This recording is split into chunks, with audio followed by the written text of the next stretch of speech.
Imagine you're facing someone 3 times stronger than you, designed like a living tank who can survive injuries that would instantly kill you. Their bones are much thicker than yours, and their muscles are as taut as steel cables. Now, imagine this person is actually your long-lost cousin. For over 150 years, we completely misunderstood them. When the first bones were found in a cave in Germany in 1856, we instantly slapped a label on them: crude, stupid, and an evolutionary dead end crushed by smarter humans. But today, it's time to rip off those old, dusty labels.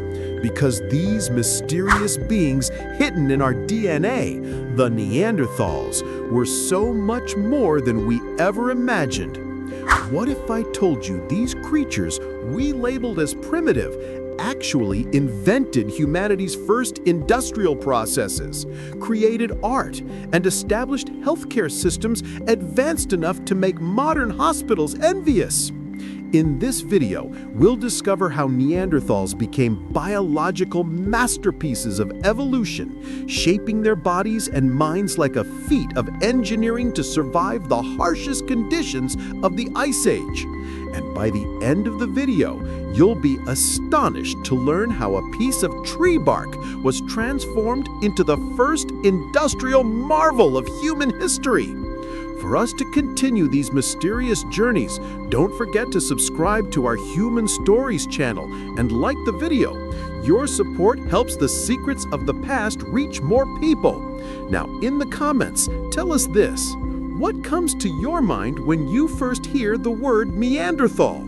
A crude caveman or something more? Let's begin. Let's completely erase those hunched, vacant-eyed caveman statues from our minds, because the real Neanderthal was a far cry from that caricature. They were shorter, stockier, and more robust than modern humans. But this wasn't a sign of primitiveness. On the contrary, it was a perfectly tuned feat of engineering for survival. According to research from the Smithsonian Human Origins Program, this body plan minimized skin surface area relative to body volume. What does this mean? It was a design perfected for trapping heat inside during the freezing cold of the Ice Age. Their bodies were like living thermoses. But the truly incredible story was hidden in their faces. Those enormous, flared nostrils that gave them their distinctive stern look were not just for show. Research shows these large nasal cavities were a biological climate control system, acting like a built-in furnace that humidified and heated the brutally cold and dry air of Ice Age Eurasia before it reached their lungs. And those famous, prominent brow ridges that made them look ferocious? Something extraordinary was hidden beneath them, significantly larger eyes than ours. Analysis of fossil data reveals that Neanderthals were perfectly adapted to the lower light levels of the high latitudes they inhabited. In a world where days were shorter and winters darker, their eyes were like night vision binoculars that could catch the slightest movement in the shadows. This also suggests that their brains were organized differently from ours. Many studies, including those at Oxford University, suggest that thanks to their larger eyes, Neanderthals dedicated a larger portion of their brains to visual processing. They also used more brain power to control their powerful muscular bodies.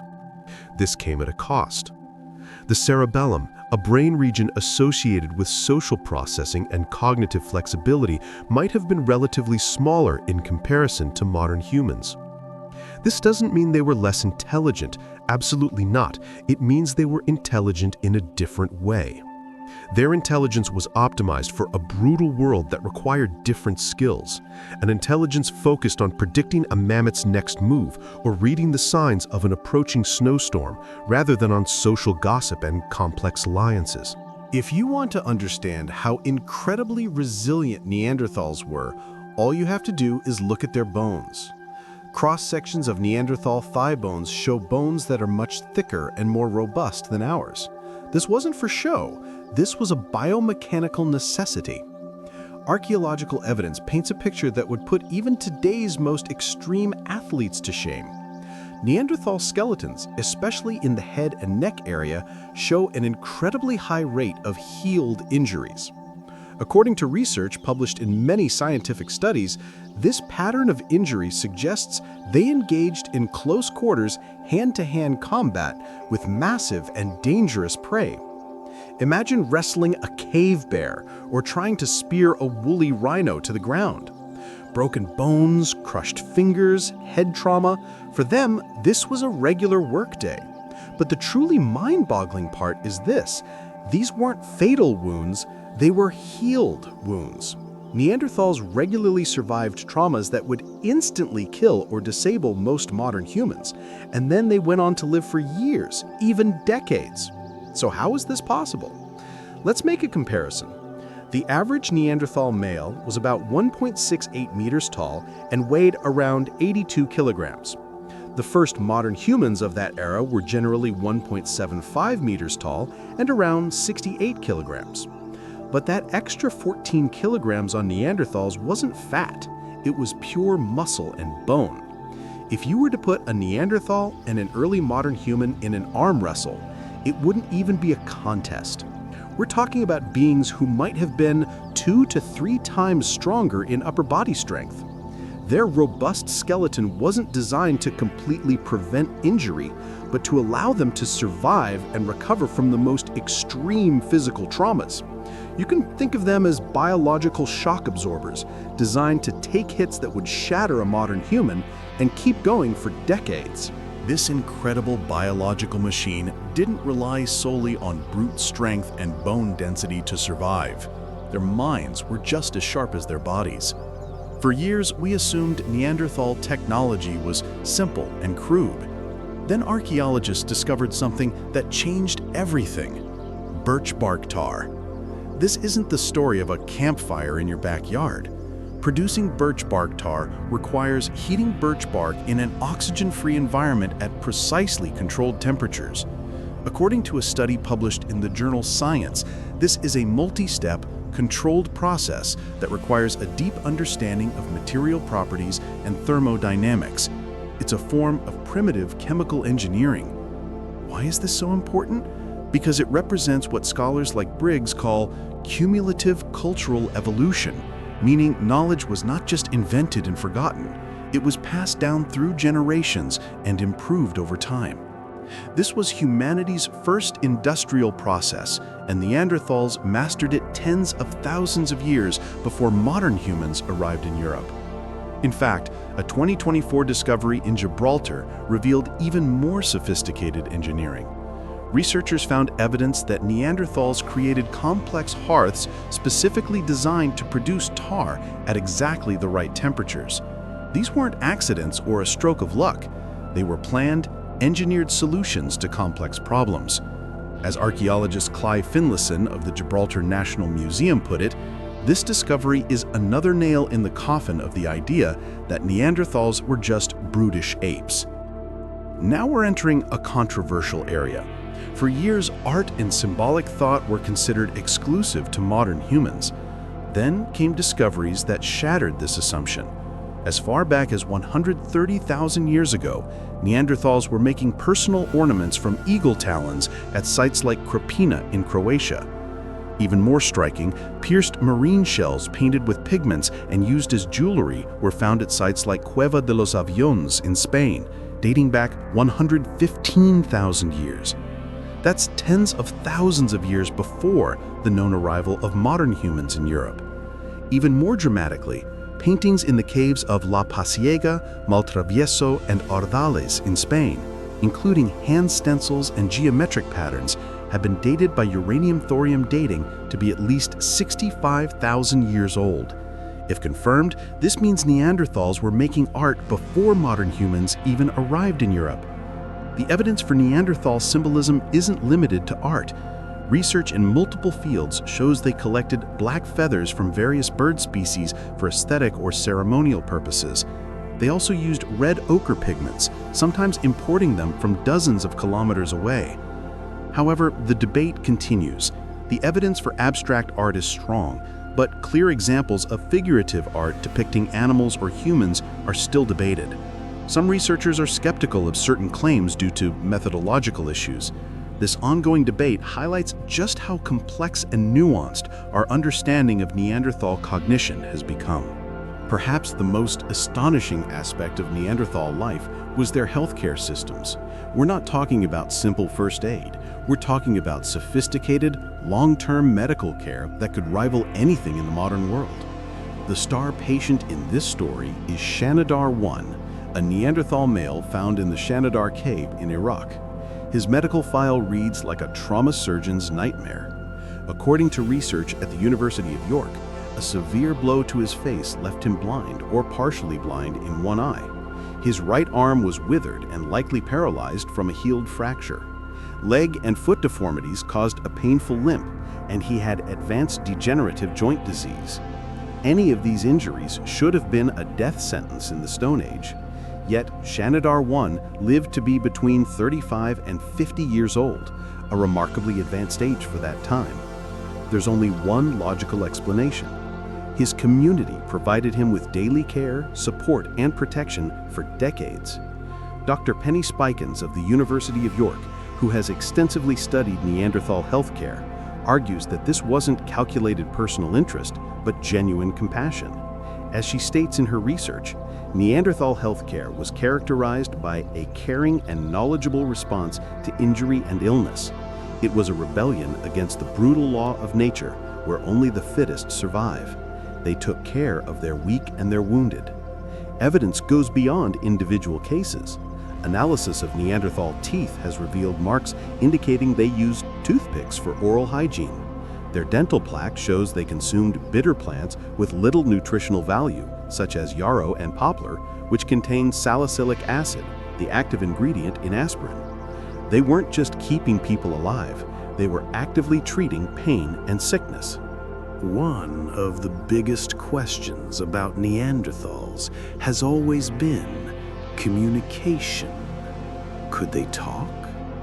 Recent evidence suggests not only that they could, but that they may have been doing so for hundreds of thousands of years. Anatomical studies show that Neanderthals had vocal tracts and auditory canals that were not significantly different from modern humans. Physically, they were capable of speech. But the most compelling evidence comes from genetics. We know that Neanderthals and modern humans successfully interbred for thousands of years. This level of continuous interaction and genetic exchange would have been extremely difficult without some form of shared or mutually intelligible communication. You can't form and maintain relationships across species barriers if you can't talk to each other. However, there may have been significant differences in how their language functioned. Some research based on anatomical and neurological models suggests that the Neanderthal brain's cerebellum, a region crucial for cognitive flexibility and language processing, was relatively smaller. While there's little doubt they could communicate with words and basic syntax, this difference could mean their capacity for abstract, metaphorical thought was limited. This metaphorical chasm may have been a key factor in the cultural explosion we see in modern humans and, potentially, in the disappearance of the Neanderthals. And now we come to the big surprise that changes everything. The Neanderthals did not disappear. They are living inside your DNA right now. In 2010, the first Neanderthal genome sequencing provided undeniable proof of interbreeding. A new study, published in December 2024, gave us an incredibly precise timeline. According to the analysis led by researchers at UC Berkeley, this genetic exchange began about 50,000 years ago and continued for approximately 7,000 years. This wasn't a brief encounter. It was a period of continuous mixing that fundamentally shaped modern human evolution. Today, people of non-African descent carry between 1% and 2% Neanderthal DNA. Even recent studies have found small amounts of Neanderthal DNA in some non-African populations in Africa, likely from later back migrations. But what's truly extraordinary about this is that these Neanderthal genes were not an evolutionary burden. Many of them provided us with crucial advantages. Neanderthal genes related to immune system function and skin pigmentation spread in modern human populations, increasing in frequency over time. This meant they were actively beneficial for survival in new environments. Even today, some genes associated with conditions like celiac disease and malaria severity show the complex adaptive trade-offs that shaped human biology.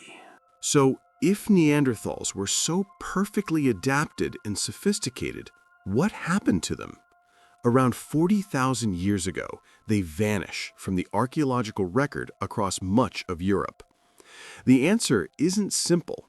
Recent discoveries, including the 2024 analysis of Turin, a Neanderthal found in France's Rhone Valley, suggest that isolation may have played a crucial role. Despite living just a 2-week walk away from other Neanderthal groups, Turin's lineage had remained genetically isolated for 50,000 years. As researcher Ludovic Slimek stated, how can we imagine populations living in isolation for 50,000 years while being only a 2-week walk away from each other? Their extinction was likely a result of multiple factors, including climate change, competition with modern humans, smaller social networks, and even the spread of disease. The very specialization that made them masters of Ice Age Europe might have made them less adaptable when conditions changed rapidly. But to call it extinction is to miss the whole picture. Through interbreeding, the Neanderthals became part of the modern human story.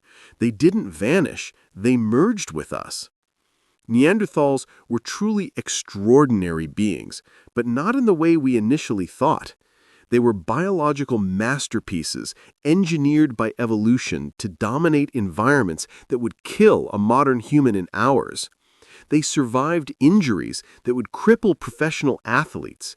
They created the world's first industrial processes, developed healthcare systems based on true compassion, and were perhaps making art before we even figured out how to leave Africa. Their story forces us to completely rethink human evolution. It wasn't a simple tale of a superior species replacing an inferior one. It was a complex dance of interaction, competition, and ultimately merging between two incredible human species. Every time you fight off an infection, adapt to a new climate, or show compassion to someone who can't help themselves, you might be channeling genetic wisdom refined over hundreds of thousands of years by these remarkable beings. The Neanderthals weren't our evolutionary dead end. They were our partners, our teachers, and ultimately our ancestors. We hope this journey was fascinating for you. You can support us by subscribing to our Human Stories channel and liking the video.